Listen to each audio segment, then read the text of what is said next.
Go!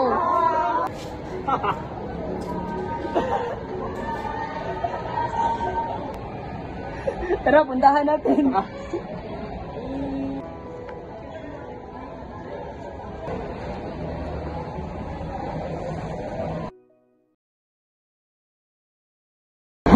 Mga baklang to, wala kayong marating sa buhay. Hindi kayo matanggap sa trabaho. Si mga bakla kayo.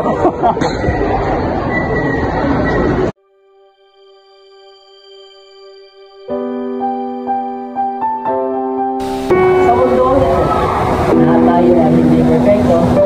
Hindi kami magkapagin at iba ang aming gusto. Pero bakit ang gawin niyo sa amin ay ano tao? Dahil ba kami ay iba sa inyo? Ganyan na lang ba talaga kayo?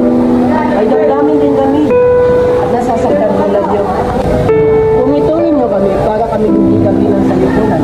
Dahil ba salot kami sa bayan? Pero bakit kayo ganyan?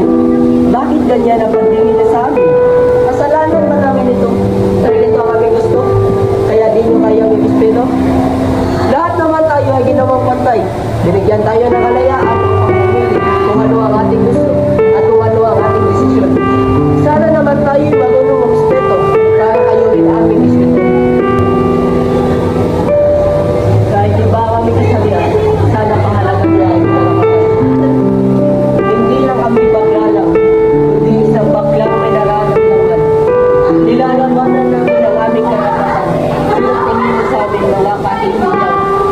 Sama-samang ilad-ilad ang nantarang diktatorya, sama-samang lumaya mula sa diskriminasyon at karahasan. Kaya naman, diskriminasyon ating iwasan nang sa gayon maayos na lipunan ating makamtan. Tama na ang panghuhusga, mahalin na lang natin ng isa't isa.